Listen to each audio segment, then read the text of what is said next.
بسم اللہ الرحمن الرحیم۔ السلام علیکم ناظرین، ایس پی این کے پروگرام سوال تو ہوگا میں سبان قریشی آپ کو خوش آمدید کہتے ہیں۔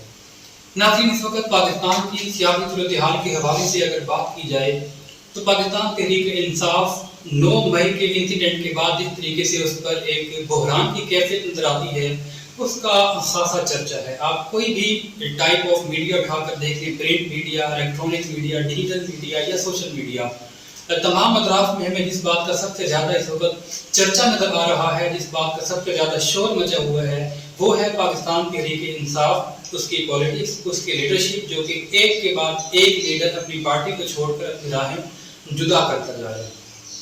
نو ڈاؤٹ معاشی محاذ پر پاکستان کو شدید مشکلات کا سامنا ہے، نو ڈاؤٹ کہ خارجہ محاذ پر پاکستان کو شدید مشکلات کا سامنا ہے۔ ابھی ریسنٹلی انڈیا کے اندر ہمارے وزیر خارجہ بلاول بھٹو زرداری صاحب کے ساتھ جو سلوک کرتا گیا وہ یہ بات بتانے کے لیے کافی ہے کہ خارجہ کے محاذ پر پاکستان یا سفارتی محاذ پر اس طریقے سے پروگرس نہیں دے پا رہا۔ شاید کہیں نہ کہیں ان کی وجہ جو پاکستان میں سیاسی منظر نامے پر ایک بے چینی کی کیفیت ہے، ایک افراتفری کی کیفیت ہے، شاید اس کی وجہ سے تمام ڈپارٹمنٹس کی، تمام لوگوں کی، تمام چلانے والے سٹیک ہولڈرز کی توجہ اس جانب مبذول ہے، مائل ہے، اور وہ اپنا کام اپنی ڈومین میں رہ کر شاید ٹھیک سے سر انجام نہیں دے پا رہے۔ عدالتوں کی اگر بات کر لیں تو عدالت میں بھی ہمیں سوائے سیاسی کیسز کے علاوہ کسی دوسرے بڑے کیس کے اوپر پیش رفت ہوتی ہوئی نظر نہیں آتی۔ آخر ان تمام مسائل کی جو بنیادی وجہ ہے وہ کیا ہے؟ کیوں یہ مسائل بار بار جنم دیتے ہیں؟ آخر وہ کون سی ایسی سنگین وجہ بنی جس کی وجہ سے پاکستان تحریک انصاف کا اپنا وجود یہاں تک خطرے میں پڑ چکا کہ اب اس کے اپنے ہی لیڈر 9 مئی کے انسیڈنٹ کی مذمت کرنے کے بعد پارٹی یا تو چھوڑتے جا رہے ہیں یا ان سے پارٹی چھڑوائی جا رہی ہے۔ یہ ایک الگ بحث ہے، کوشش کریں کہ پروگرام میں اس پر بھی تھوڑی سی گفتگو کی جائے۔ لیکن ان تمام چیزوں پر تمہیدی گفتگو کے بعد سب سے بنیادی ایلیمنٹ ہے جس پر آج ہمارا اس پروگرام میں بالخصوص فوکس ہونے جا رہا ہے، وہ یہ ہے کہ ایک جمہوری نظام کے اندر، ایک جمہوری ملک کے اندر جس طریقے سے ایک بڑی وفاقی پارٹی کو اس بات سے انکار ممکن نہیں ہے کہ پاکستان تحریک انصاف پاکستان کی سب سے بڑی مقبول اور پاورفل سیاسی جماعت تھی، مگر جس طرح اس کو دیوار سے لگایا جا رہا ہے یا جس طریقے سے وہ دیوار سے لگی ہے، اس کی لیڈرشپ جس طریقے سے پارٹی سے راہیں جدا کر رہی ہے، ہمارے پرائم ٹائم میڈیا پر اس کے حوالے سے کوئی خاص آواز بلند نہیں کی جا رہی۔ وہ جو انسانی حقوق کی بڑی بڑی تنظیمیں اور چیمپئن ہوا کرتے تھے، ان کی جانب سے جو کچھ پاکستان تحریک انصاف کے کارکنان کے ساتھ، بالخصوص خواتین کے ساتھ جیلوں کے اندر نظر بندی کی صورت میں، قید کی صورت میں تشدد اور ظلم و زیادتی ہو رہی ہے، اس پر کہیں ہمیں اسٹرائک نظر نہیں آ رہی، کہیں انسانی حقوق کے اجلاس ہوتے نظر نہیں آ رہے، میڈیا بھی بالکل خاموش ہے۔ تو آخر میڈیا کی اس خاموشی کی کیا وجہ ہے؟ کیا اس کو مجرمانہ غفلت کہا جائے گا یا پیشہ ورانہ ذمہ داری کہی جائے گی کہ وہ خاموش ہیں؟ انہی تمام چیزوں پر آج کے پروگرام میں ہمیں گفتگو کرنے کے لیے جوائن کر رہے ہیں ڈسکا سے سینئر صحافی ہیں جناب شبیر مغل صاحب، عرف کمانڈو جن کا عرف ہے۔ شبیر مغل صاحب، آپ کو پروگرام میں خوش آمدید کہتے ہیں، اور جس طریقے سے آپ نے انٹرو میں ابھی دیکھا کہ ہم صحافتی ذمہ داریوں کے حوالے سے بات کرنے جا رہے ہیں، تو تھوڑا سا جو 9 مئی کے بعد کے انسیڈنٹ ہیں ان کا تجزیہ پیش کیجیے گا کہ کیا نظر آ رہا ہے آپ کو یہ سب کچھ؟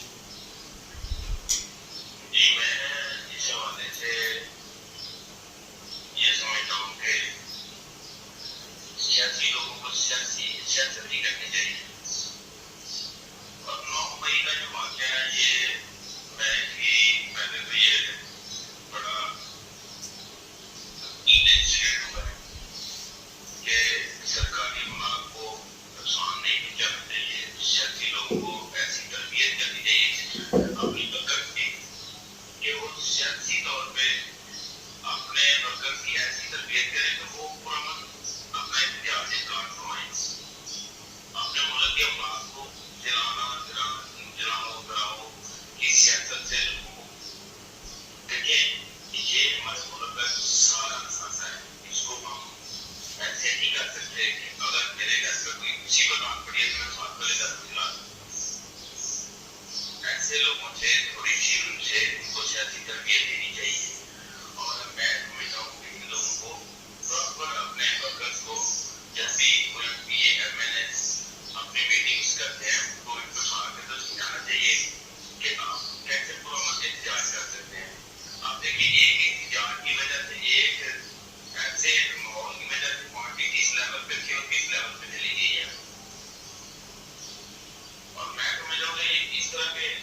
اچھا شبیر مغل صاحب، جس طریقے سے میں نے یہ انٹرو میں بھی بات کی تھی کہ صحافتی تنظیموں کی جانب سے، ہیومن رائٹس آرگنائزیشن کی جانب سے، بڑے بڑے میڈیا گروپس کی جانب سے، بالخصوص اس تمام تر وقوعے کے بعد جس طریقے سے دیکھیں نا، عدالت کے اندر اسد عمر کو واضح طور پر جو جج ہیں انہوں نے کہا کہ آپ ایک پریس کانفرنس کر دیں اور آپ مقدمے سے بری ہو جائیں گے. یہ بات ایک سے زائد مرتبہ عدالت سے کورٹ رپورٹر نے رپورٹ کی ہے کہ عدالت نے ان سے کہا کہ آپ ایک پریس کانفرنس کریں اور آپ کے خلاف سارے مقدمے ختم ہو جائیں گے. کیا سمجھتے ہیں کہ اتنے سنگین باتوں کے سامنے آنے کے باوجود میڈیا کیوں خاموش ہے؟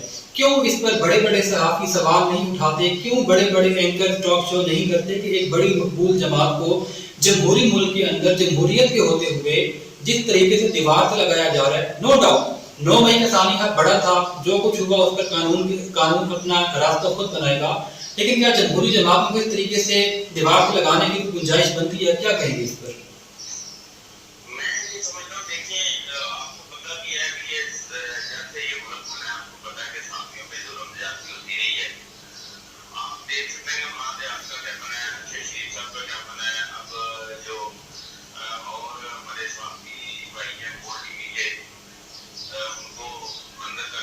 جی سمیع ابراہیم، بالکل جی سمیع ابراہیم صاحب کو، اور آپ کو پتا ہے کہ جب عمران خان صاحب ساتھی ہیں، ان کا پتہ نہیں چل رہا تھا کورٹ نے کتنے آرڈرز کیے، پھر ہمارے S S P D P O جو شاہپور ہے ان کو کتنی زیادہ طلب کیا، آئی جی کو طلب کیا، ابھی تک ان کا اس کو بندے ہم نہیں لے کے آ سکے. تو یہ جو خوف ہے اس وجہ سے ساتھی برادری جو ہے وہ اس وجہ سے بھی چلی ڈری ہوئی ہے. جیسے سارے ڈر کے تو یہ اعلان آ کے پریس کلب میں کر رہے ہیں، اس کے بعد اس کو لڑائی کے لیے آپ دیکھیں ایک بندہ نکلتا ہے تو کورٹ پہ کورٹ سے ضمانت لے کے باہر نکلتا ہے اور 1-5 منٹ بعد وہ وہی چلا جاتا ہے. تو یہ ساری چیزیں ہیں دہشت خوف زدہ. ہم تو بات کر رہے کیا کرتے ہیں آپ دیکھیں، میں بھی آپ سے بہت ساری باتیں کرنا چاہتا ہوں لیکن میں بڑے مقام ہوں، بہت ساری چیزیں جو ہے ان کو کنٹرول میں رکھ کے آپ سے بات کرنا. تو اس لیے یہ آپ جو اگر میں یہ جیسے بڑے بڑے جو ہے ہمارے ایکٹر پرسن ہیں ان کی ہوا نکل گئی ہے، اب یہ بھی بات کرنا ان کے بس کی بات نہیں رہی. بڑے بڑے نام ہیں جو میں بتا سکتا ہوں جو ٹی وی پہ بیٹھ چیمپئن بنتے ہیں اور نام کو سیاسی برادری میں کچھ کر رہے ہیں اور نام کو مختلف بھی کر رہے ہیں. اچھا چلیں، یہ تو ایک اینگل ہو گیا. یا دہشت کا جس طریقے سے آپ نے بالکل ٹھیک کہا کہ ہم خود بھی جب پروگرام کرتے ہیں تو بہت سنبھل کر، بہت محتاط رہ کر اور اس خوف کے عالم میں کرتے ہیں کہ کہیں بے دھیانی میں ایسی بات ہمارے منہ سے نہ نکل جائے جو ہو تو جمہوری، جو ہو تو صحافتی، لیکن شاید کچھ لوگوں کو وہ پسند نہ آئے اور ہمیں دینی پڑے. یہ دہشت کی بات تو آپ نے ٹھیک کہی، لیکن جس لیول پر پاکستان کے اندر یہ سب کچھ چل رہا ہے، کیا سمجھتے ہیں کیا پاکستان تحریک انصاف اس ڈنڈ سے، اس جواب سے نکل پائے گی یا تحریک انصاف کا وجود اب ختم ہو جائے گا؟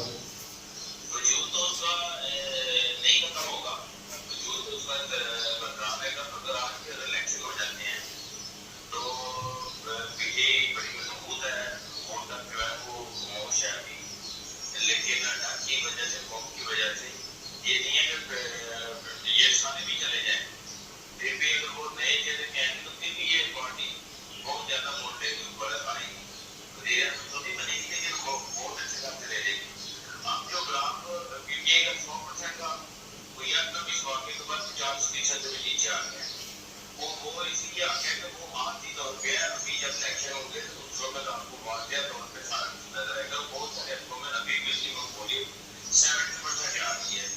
جیسے کہ شاہپور میں ایک دو ہے وہاں پہ سروے آپ دیکھتے ہیں اور جگہوں پہ سروے آپ دیکھتے ہیں، لیکن یہ نہیں ہے. لیکن یہ الیکشن کبھی کروانے جب تک یہ جو پی ٹی آئی ہے یہ جب تک یہ بالکل ختم نہ ہو جائے، ووٹ بینک اس کا بہت کمزور نہ ہو جائے، خوف تاری نہ ہو جائے. خوف تاری ہونے کے بعد یہ الیکشن کروائیں گے. جب تک ان کو کافی چیز نظر نہیں آئے گی تو اس سے پہلے یہ الیکشن نہیں کروائیں گے. اچھا شبیر صاحب یہ بتائیے گا جس طریقے سے پاکستان میں جمہوری جماعتیں اپوزیشن کے اندر پہلے موجود تھی اور حکومت میں آ گئی ہیں، یہ وہ جماعتیں تھیں جو جمہوریت کے نام پر بہت زیادہ انہوں نے، اگر یہ کہا جائے کہ قربانیاں دی ہیں تو غلط نہیں ہے. آمرانہ دور کے اندر پاکستان پیپلز پارٹی نے جس طریقے سے لیڈنگ رول نبھایا ہے بھٹو صاحب کی قیادت میں وہ کسی سے ڈھکا چھپا نہیں ہے. پھر مسلم لیگ نون نے مشرف دور میں جو کچھ جمہوریت کے لیے قربانیاں اپنے دور میں دی ہیں وہ سب کے سامنے موجود ہیں. آخر کیا وجہ ہے کہ اس وقت اتنا بڑا ایک جمہوری اور آئینی بحران ملک میں موجود ہے، مگر سیاسی جماعتیں نہ صرف یہ کہ پیچھے بیٹھ کر تماشائی بنی ہوئی ہیں بلکہ لگی ہوئی آگ کو مزید بھڑکانے کی کوشش کر رہی ہیں؟ اس قسم کے جمہوری جماعتوں کے رویے کو آپ کس تناظر میں دیکھ رہے ہیں؟ پیچھے کیا وجہ ہو سکتی ہے؟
جی خالد رفیق نے یہی کچھ ہی کہا تھا۔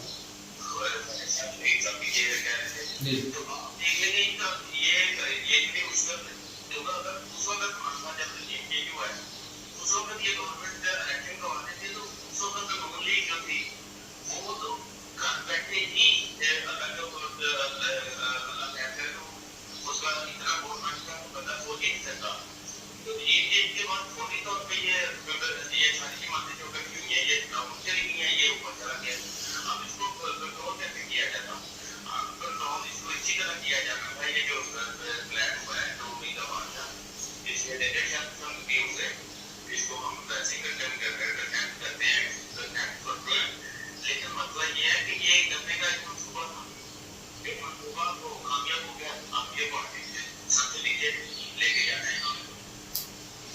اچھا یہ بتائیے گا، آنے والے کچھ مہینوں کے اندر کیا سمجھتے ہیں، الیکشن کا کوئی ماحول بنتا نظر آ رہا ہے؟ کیا الیکشن ممکن ہو پائیں گے، یا شاید ایک سال کے لیے جس خبریں ہیں کہ اسمبلی کی مدت بڑھا دی جائے گی؟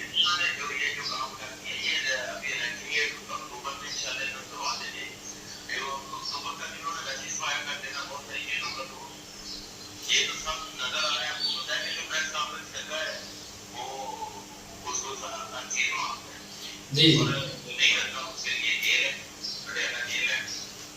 بالکل ٹھیک ہے، آپ نے یہ بات کہی ہے۔ اچھا پاکستان تحریک انصاف کا فیوچر کیا دیکھتے ہیں کہ آنے والے دنوں میں کوئی، کیونکہ بار بار عمران خان صاحب کے اندر اگر ہم دیکھیں ان کے رویے میں ایک لچک نظر آ رہی ہے۔ ماضی میں وہ کہا کرتے تھے کہ ان سے بات ہو ہی نہیں سکتی، اب وہ بار بار بات کرنے کی درخواست کر رہے ہیں۔ وہ کہتے ہیں کہ میری اس بات کو یہ نہ سمجھا جائے کہ ہم ڈر گئے ہیں، دب گئے ہیں، یا گرتی ہوئی دیوار کو آپ سے دھکا لگانے کے لیے اور ظلم کریں، لیکن وہ بار بار بات کرنے کے بارے میں کہہ رہے ہیں کہ ہم سے بات کی جائے۔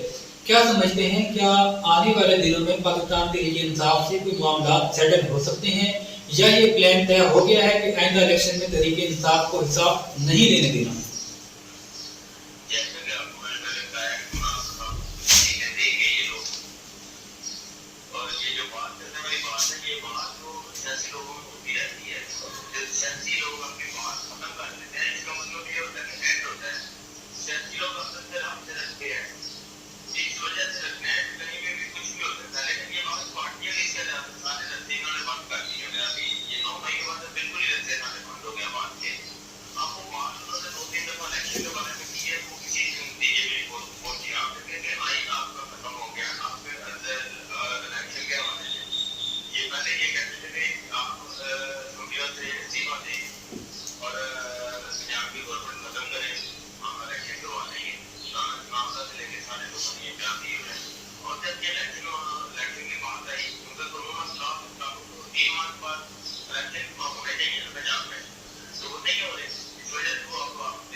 اچھا عدلیہ کا آپ کو کوئی آنے والے دنوں میں کوئی رول نظر آ رہا ہے؟ الیکشن پنجاب میں جو الیکشن ڈیلے کا کیس چل رہا ہے اس کے اوپر نظر ثانی کی اپیل کر رکھی ہے الیکشن کمیشن آف پاکستان نے، اور وہ معاملہ بظاہر پینڈنگ پر پینڈنگ جا رہا ہے، نظر نہیں آ رہا۔ حالانکہ سپریم کورٹ اپنے ریمارک میں کہتی ہے کیس بالکل واضح ہے، ہم چاہیں تو ایک ہی آرڈر دے کے تو حکومت کو گھر بھیج سکتے ہیں، لیکن وہ فیصلہ آ نہیں رہا۔ اس بحرانی کیفیت کے اندر جہاں سیاسی جماعتیں بھی کوئی رول پلے نہیں کر پا رہی، اسٹیبلشمنٹ بھی تقریباً جو ہے اس کا بھی رول ہمیں نظر آ رہا ہے کہ وہ کیا چاہ رہے ہیں۔ عدلیہ سے کیا توقع رکھی جائے؟ کیا عدلیہ کوئی ایسا رول پلے کر سکتی ہے کہ پاکستان میں آئینی بحران اور جمہوری بحران ٹل سکے؟ عدلیہ کا رول تو بہت زیادہ تھا، وہ بے وقت ہو گئی آپ عدلیہ کی۔ آپ کو ٹائم گزارنے ہیں، جون کے بجٹ کے بعد انہوں نے اناؤنس کر دینا الیکشن کا، وہ ٹائم نکالنا تھا۔ اس کے بعد یہ چلے جائیں گے چیف جسٹس صاحب اور وزیر صاحب بھی فارغ ہو جائیں گے، جی ہو جائیں گے، صدر صاحب بھی چلے جائیں گے، اس کے بعد باقی صاحب فائل آ جائیں گے، ٹھیک ہے۔ الیکشن کا بہت انہوں نے کیا آنے کے بعد یہ انہوں نے اس لیے یہ سارے پروگرام رکھے ہوئے ہیں کہ یہ جب تک یہ لوگ الیکشن نہ ہو تو آپ کا تو یہ تھا کہ نہیں کہ الیکشن ہو جائے تو زیادہ بہتر ہے، کیونکہ اب یہ لوگوں کے میرے خیال سے بھی دو تین ماہ رہ گئے ہیں کہ ریٹائرمنٹ میں، تو ایک ماہ ہو جائیں گے، 2-3 ماہ میں الیکشن آگے شروع ہو جائیں گے، یہ ساری الیکشن اکتوبر کے بعد الیکشن کروا دیں گے۔ صحیح۔ لے کے جانے کا کوئی پلان نہیں ہے، لیکن اکتوبر میں انہوں نے الیکشن کروا دینے ہیں، اور یہ جو کورٹ میں کیس چل رہے ہیں اس کو لمبا کر رہے ہیں، لمبا کھینچتے جا رہے ہیں، کیونکہ جی کی جماعت فیصلہ ہونا تو نومنی کا جو سوری یہ جو الیکشن کی 3 ماہ کی ڈیڈ لائن ختم ہو گئی ہے، اس وقت تو زیر اعظم کو پلان میں آنا چاہیے۔ جی بالکل، آپ نے بالکل ٹھیک کہا۔ 14 مئی کو سپریم کورٹ نے اس کے اوپر فیصلہ سنانا تھا، لیکن الیکشن کمیشن کی جانب سے نظر ثانی کی اپیل دائر کر دی گئی، اور پھر ایک ہفتہ جو پی ڈی ایم کی جانب سے دھرنے کا اعلان کیا گیا تھا، ایک ہفتے کے لیے اس کو ڈیلے کیا گیا، پھر 3 پیشیاں اب تک ہو چکی ہیں، مگر ابھی تک بھی وہ اٹارنی جنرل سے سپریم کورٹ کے چیف جسٹس ریمارکس کے اندر یہ بات کر رہے ہیں کہ آپ ہمیں مطمئن کریں، الیکشن کمیشن کے وکیل کو بھی یہی کہتے نظر آ رہے ہیں کہ آپ ہمیں مطمئن کریں کہ کیوں الیکشن کا ڈیلے ہونا ضروری ہے۔ بہرحال پروگرام کا وقت یہاں پر اپنے اختتام کو پہنچتا ہے۔ شکریہ مغل صاحب، آپ کا شکریہ ادا کرتے ہیں کہ آپ پروگرام میں جوائن ہوئے۔ ناظرین، جس طریقے سے آپ نے ہماری گفتگو سنی تھی کہ ابھی اس وقت جس قسم کی حالات ملک میں چل رہے ہیں، شاید آنے والے 1-2 ماہ کے بعد جب کچھ خاص جو ریٹائرمنٹ متوقع ہیں جو ہونے جا رہی ہیں اعلیٰ عہدوں پر، وہ ہونے کے بعد شاید ملک میں الیکشن کی فضا بندی ہوئی نظر آئے، تو تب تک کے لیے سب کو صبر کا اور اطمینان کا دامن تھامنا ہوگا۔ عمران خان صاحب یہی کہتے نظر آ رہے ہیں کہ مشکل وقت ہے، صبر کیا جائے، تو لیٹس سی کہ ہمارے صبر کے بعد برآمد ہونے والا پھل میٹھا ہوتا ہے یا کڑوا، یہ تو آنے والے وقت میں ہی پتہ چلے گا۔ اپنے میزبان سلمان قریشی کو اجازت دیجیے، اللہ نگہبان۔